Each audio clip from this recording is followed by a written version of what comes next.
Hello दोस्तों, स्वागत है आपका हमारे इस यूट्यूब चैनल एग्ज़ाम वर्ल्ड में। और मैं हूं श्रीकांत।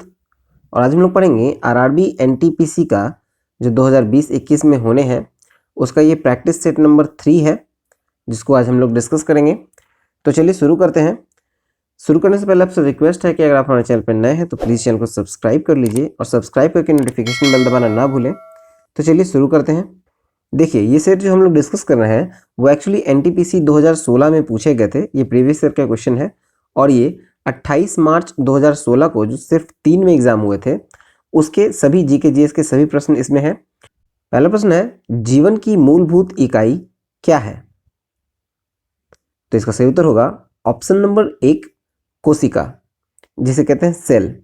देखिए, कोशिका शब्द का जो प्रयोग हुआ था सर्वप्रथम रॉबर्ट हुक ने किया था। कब किया था? ये 1665 में किया था। ठीक है। और उसके बाद देखा जाए तो कोशिका जो है वो एक्चुअली 2 प्रकार का होता है। एक होता है प्रोकैरियोटिक, एक होता है यूकैरियोटिक। इसका डिस्कशन हम किसी अगले प्रश्न में, आगे के आने वाले सेट में जो प्रश्न आएंगे उसमें हम डिस्कस कर लेंगे। लेकिन इसमें देखा जाए तो प्रत्येक जीव की जो उत्पत्ति होती है वो कोशिका से ही होती है। ठीक है। और कोशिका का सिद्धांत का जो प्रतिपादन किया था वो 1838 से 39 में हुआ था। और किसने किया था? तो वो स्लाइडेन और स्वान ने किया था। कोशिका सिद्धांत का प्रतिपादन स्लाइडेन एवं स्वान ने किया था। ठीक है। अब देखिए, जो सबसे बड़ी कोशिका होती है वो होती है शुतुरमुर्ग के अंडे की। और इसमें हम एक चीज़ और देखा जाए तो कोशिका के अध्ययन को क्या कहा जाता है? तो इसको कहा जाता है साइटोलॉजी। सेल के अध्ययन को साइटोलॉजी कहते हैं। ठीक है। चलिए मूव करते हैं नेक्स्ट क्वेश्चन की ओर। नेक्स्ट है कि निम्नलिखित में से कौन सा न्यूनतम छिद्रयुक्त है? तो इसका सही उत्तर होगा ऑप्शन नंबर 3, चिकनी मिट्टी, जिसे कहते हैं क्ले सॉइल। ये न्यूनतम छिद्रयुक्त है। ठीक है। देखिए, अगर मिट्टी के बारे में देखा जाए तो जलोढ़ मिट्टी जो होता है वो सबसे अच्छी मानी जाती है। किस सेंस में? उसकी उर्वरता के दृष्टिकोण से। ठीक है। अब देखिए, जलोढ़ मिट्टी का भी 2 प्रकार होता है, एक होता है खादर, एक होता है बांगर। ठीक है।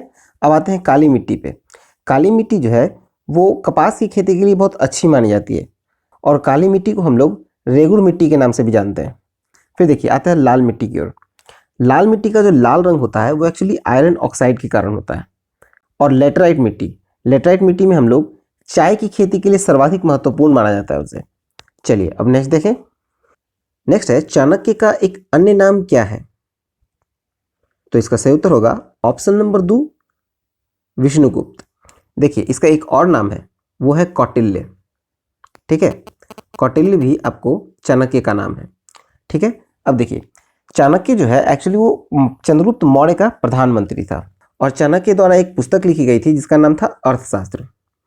अर्थशास्त्र नाम की पुस्तक लिखी गई थी, लेकिन ये जो पुस्तक था वो राजनीति से संबंधित था। और देखा जाए तो चाणक्य ने धनानंद को हराने के लिए चंद्रगुप्त मौर्य की मदद की थी। चलिए नेक्स्ट देखते हैं। नेक्स्ट है, ब्रह्म समाज के संस्थापक कौन थे? तो इसका सही उत्तर होगा ऑप्शन नंबर 1, राजा राम मोहन राय। और ब्रह्म समाज की स्थापना हुआ था 1828 ईस्वी में। और ब्रह्म समाज के अलावा भी राजा राम मोहन राय ने 1815 ईस्वी में आत्मीय सभा का स्थापना किया था। ये तो हुआ ब्रह्म समाज। और अगर आदि ब्रह्म समाज देखा जाए तो आदि ब्रह्म समाज का स्थापना हुआ था 1866 ईस्वी में। किसने किया था? तो ये किया था देवेंद्रनाथ ठाकुर ने। ठीक है। चलिए अब देखा जाए महात्मा गांधी के बारे में। तो महात्मा गांधी ने भी एक स्थापना किया था, वो किया था हरिजन सेवक संघ का, और ये पुणे में स्थापना हुआ था। और दयानंद सरस्वती के बारे में देखा जाए तो ये आर्य समाज के संस्थापक हैं। इसी तरह से काफ़ी स्थापना हुई थी जिसके एग्जाम में पूछे जाने के चांसेस बनते हैं। जैसे कि आपको सत्य शोधक समाज के संस्थापक अगर पूछा जाए तो वो हैं ज्योतिबा फूले। ठीक है। अब देखा जाए भारतीय ब्रह्म समाज की स्थापक तो वो केशव चंद्र सेन। इस तरह से आपको ब्रह्म समाज जो दक्षिण भारत का है उसकी स्थापना अगर कोई पूछा जाए तो वो है रामालू नायडू। चलिए अब नेक्स्ट देखें। नेक्स्ट है कि निम्नलिखित नदियों में से कौन सी नदी पश्चिम घाट में से निकलती है? तो इसका सही उत्तर होगा ऑप्शन नंबर 2, कृष्णा नदी। ठीक है। कृष्णा नदी पश्चिमी घाट से निकलती है। अब देखिए, कृष्णा नदी जो है वो महाबलेश्वर के समीप पश्चिमी घाट के पहाड़ से निकलती है। और कृष्णा नदी का जो सहायक नदी है उसमें आपको भीमा, तुंगभद्र, मूसी, अमरावती, कोयना, पंचगंगा, घाटप्रभा, ये सब हैं। ठीक है, अब देखिए कृष्णा नदी की जो कुल लंबाई है वो आपको 1401 किलोमीटर है। ठीक है, 1401 किलोमीटर है कृष्णा नदी की लंबाई। और दामोदर नदी के बारे में देखा जाए तो दामोदर नदी का जो उद्गम स्थल है वो झारखंड का छोटा नागपुर पठार से हुआ है। ठीक है, और सोन का देखा जाए, सोन हुआ वो अमरकंटक की पहाड़ियों से निकलती है और इसकी लंबाई है 780 किलोमीटर। चलिए अब नेक्स्ट देखें। नेक्स्ट है सुभाष चंद्र बोस के पिता कौन थे?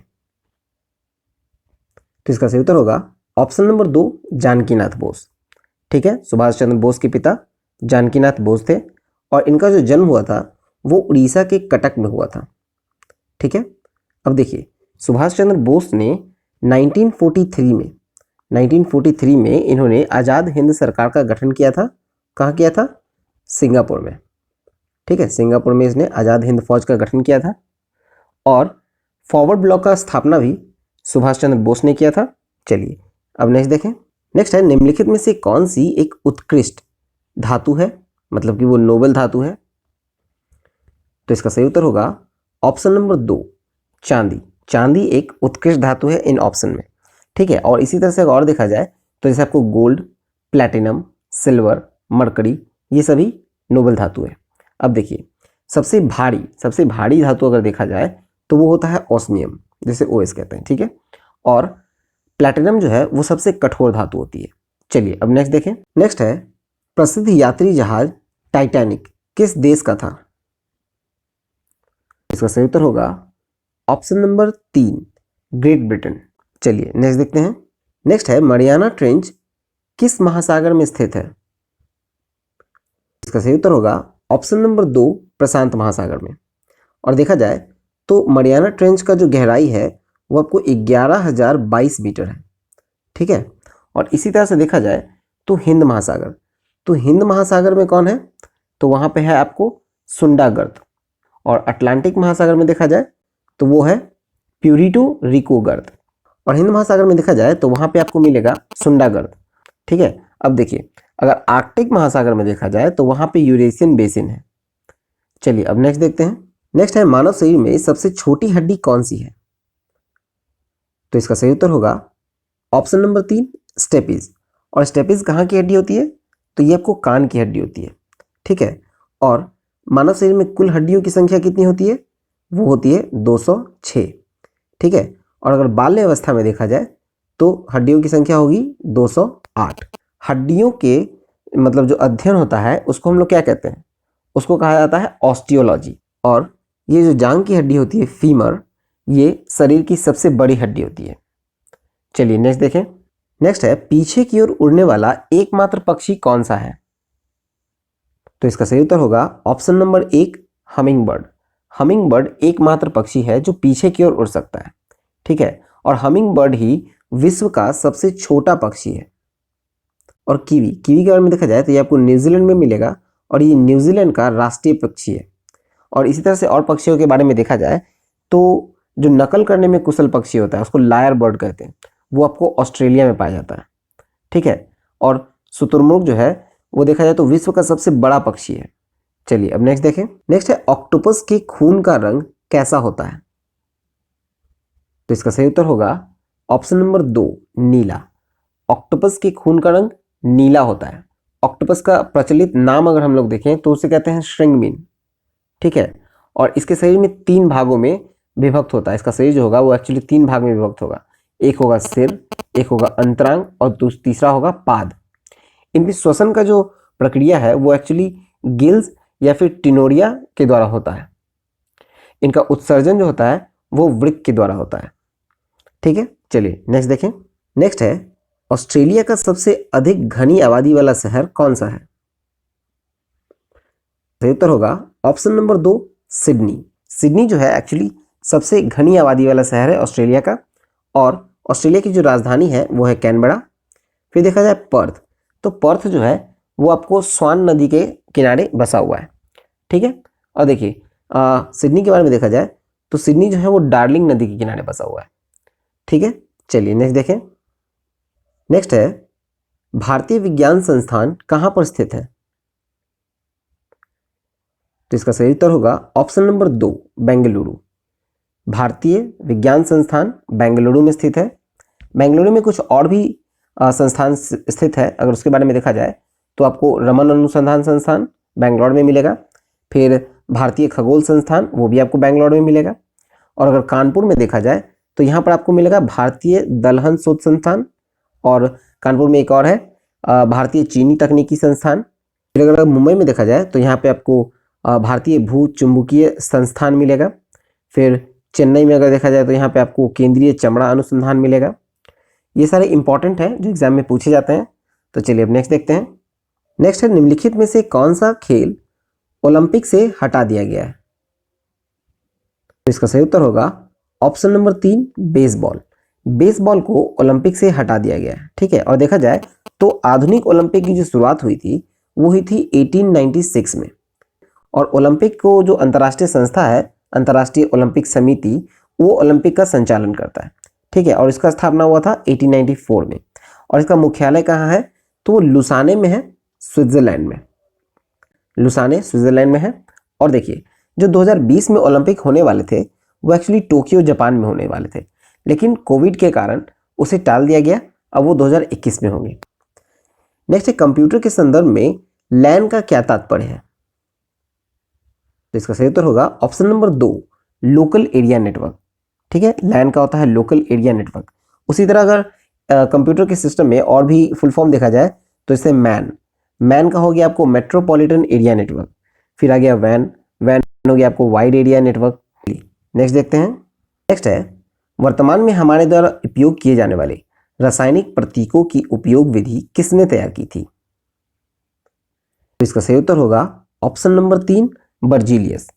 वर्तमान में हमारे द्वारा उपयोग किए जाने वाले रासायनिक प्रतीकों की उपयोग विधि बर्जीलियस ने तैयार की थी। और अगर जॉन डाल्टन के बारे में देखा जाए तो जॉन डाल्टन ने परमाणु की खोज की थी। कब की थी? ये 1808 में की थी परमाणु की खोज।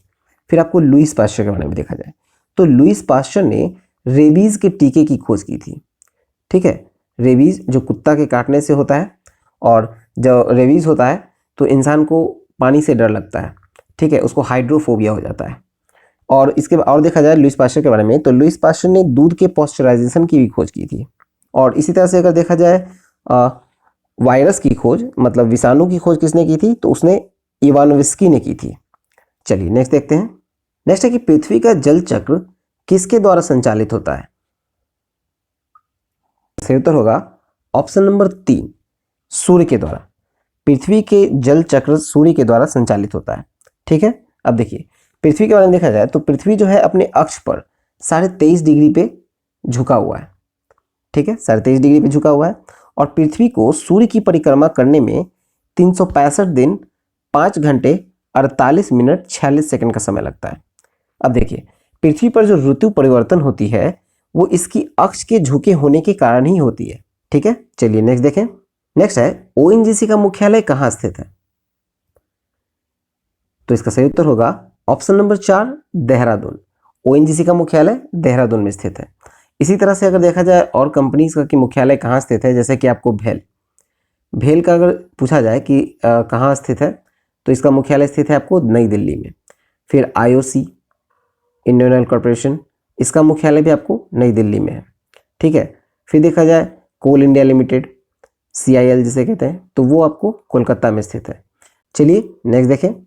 नेक्स्ट है रॉबर्ट गालब्रेथ को बेहतर तरीके से किस नाम से जाना जाता है? सही उत्तर होगा ऑप्शन नंबर 4 जेके रॉलिंग। रॉबर्ट गालब्रेथ को सही तरीके से जेके रॉलिंग के नाम से जाना जाता है। ठीक है, चलिए नेक्स्ट देखते हैं। नेक्स्ट है थॉमस कप किस खेल से जुड़ा हुआ है? इसका सही उत्तर होगा ऑप्शन नंबर 2 बैडमिंटन।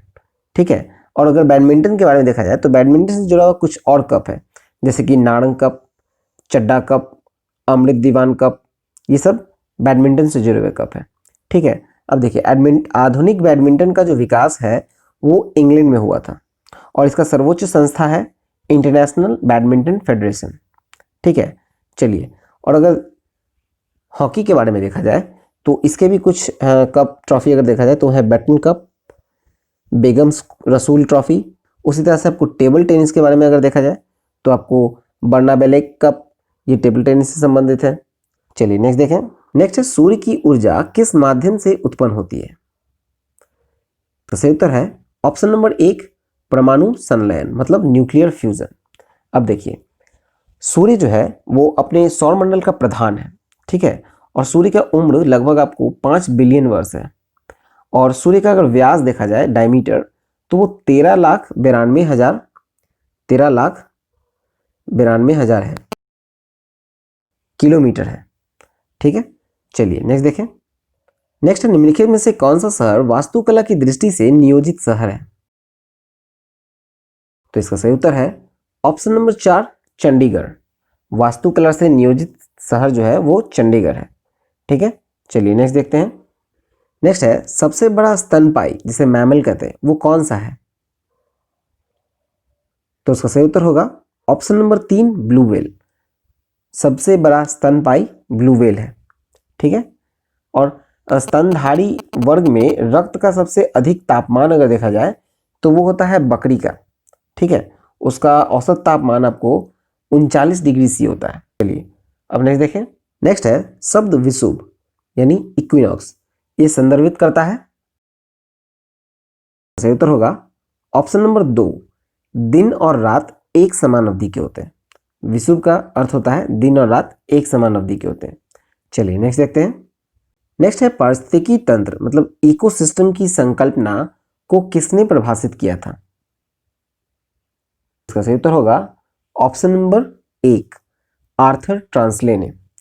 पारिस्थितिकी तंत्र मतलब इकोसिस्टम का संकल्पना जो है वो आर्थर ट्रांसले ने परिभाषित किया था। चलिए नेक्स्ट देखें।